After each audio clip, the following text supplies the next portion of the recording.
Ма туршиду илейхи хазихил аят. Осы аяттар нені меңзеп жатыр?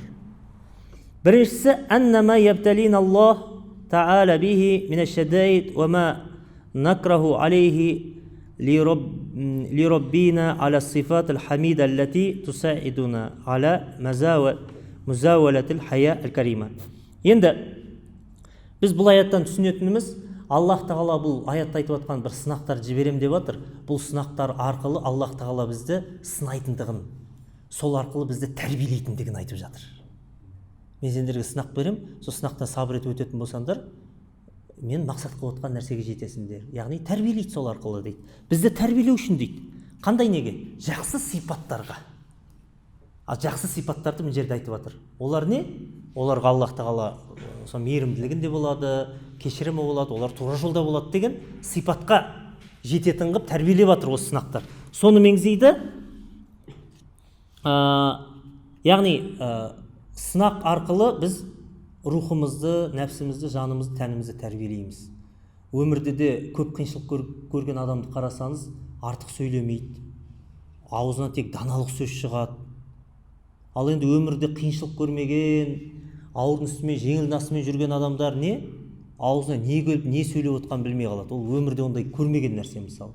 Сондықтан сынақтармен адам шыңдалады, піседі. Аллах тағала осы сынақ арқылы адамды не? Тәрбиелеп қояды дейді. فَلَيْسَ ذَلِكَ لِغَضَبِهِ عَلَيْنَا فَفِي الْحَدِيثِ. Бұл бізді Аллах тағала бізді сынап жатқан болса, қиыншылық беріп, бұл Аллах тағаланың бізге ашуланғанынан емес дейді, ренжігеннен емес.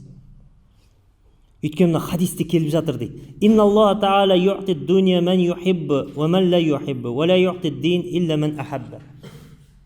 Өйткені мынау пайғамбарымыз саллаллаху алейхи хадисінде айтып жатыр дейді. Аллах тағала дүниені жақсы көргенге де, жақсы көрмегенге де бере береді дүнияны. Кәпірге де береді, мұсылманға да береді. Ал дінді тек қана жақсы көрген адамына ғана береді.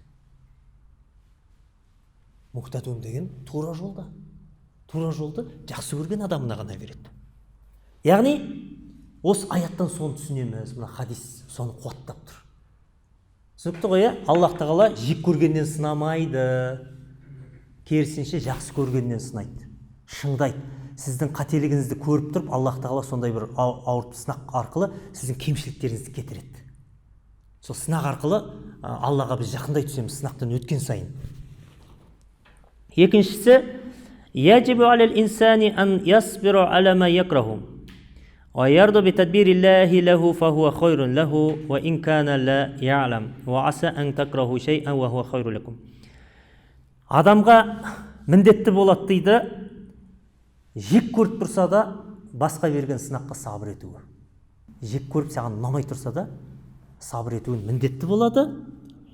Және Аллах тағаланың сынағы екеніне біз разы болу керекпіз дейді. Аллах тағаланың беріп жатқан екенін түсініп, сол тағдырына разы бол дейді. Қиыншылық болса да соған разы бол. Сол арқылы сіз көп жетістікке жетесіз ертең. Сол арқылы нәтижеге бір нәтиже болады, бір Алланың рахматына жетесіз. Бұл жақсы адамға дейді. Өйткені сізді Аллах тағала сабыр жаңағы сынақпен шыңдаған сайын, сіз шыңдалып жаңағы сабырлықпен өткен сайын сынақтардан Аллаға жақындай түсесіз. Сондықтан ол сіз үшін жақын дейді. Жақсы дейді бұл сынақтар. Соған разы болу керекпіз дейді. Тіпті білмесе де оны дейді. Сіз үшін ол жақсылық екенін білмесеңіз де. Мысалы 90 жылдары оқыдық колледжде.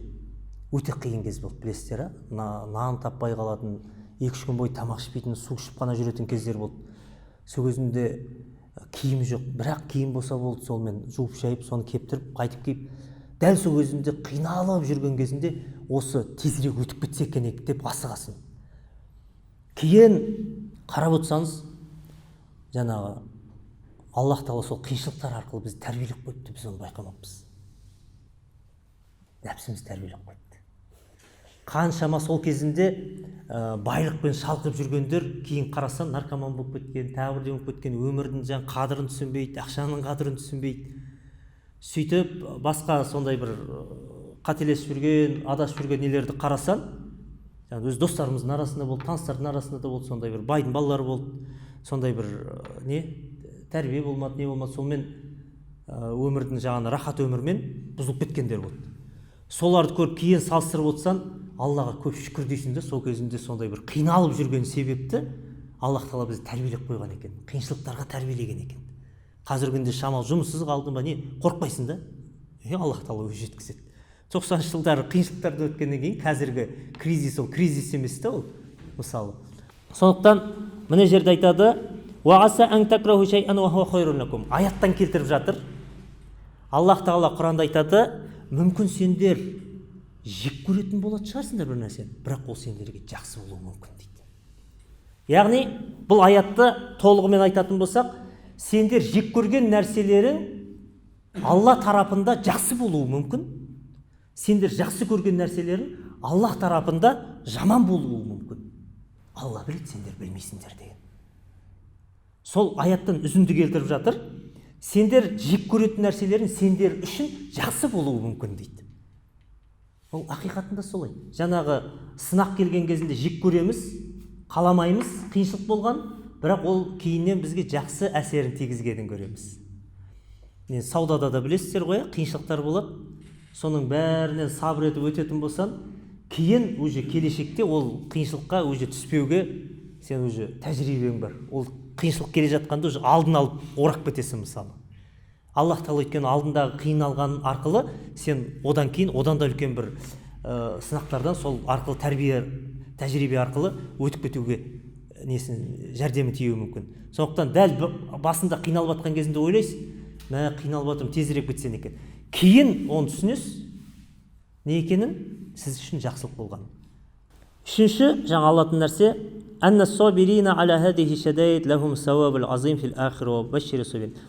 және бұл қиыншылықтарға сабыр ететін адамдарға үлкен сауап бар екенін айтып жатыр дейді. Сізге бірдеме істе деп жатқан жоқ. Басқа берген қиыншылыққа тек сабыр етсеңіз болды дейді. Сабыр етіп, Алладан ғой, сабыр, шүкір, сабыр деп өз-өзін басып, жаңағы күпірлік сөздерін айтып жүрмей, басқа ашуланып, жаңағы ұрып соғып деген сияқты ондайға бармай, сабырлық етсе, ол ақыретте үлкен сауап болатындығы дейді. Башири собирин дегені бушро деген келешекте бір жақсы нәрсе болатындығымен сүйіншілеу.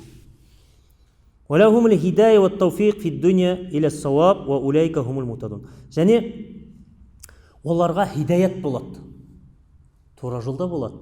Және осы дүнияда туралыққа, дұрыс нәрсеге Алланың тауфиқы болып тұрады оған дейді. Жәрдемі болып тұрады. Дұрыс жолды таңдауыңызға қателесіп кетпей келешекте. Ана сынақтардан сабыр етіп өткен үшін келешектегі басқа сынақтар, басқа бір қиыншылық жағдайларда соған Аллах тағала сен жәрдемін беріп тұрады, тура жолға салып тұрады сені дейді. Ана сабыр еткен үшін ғана.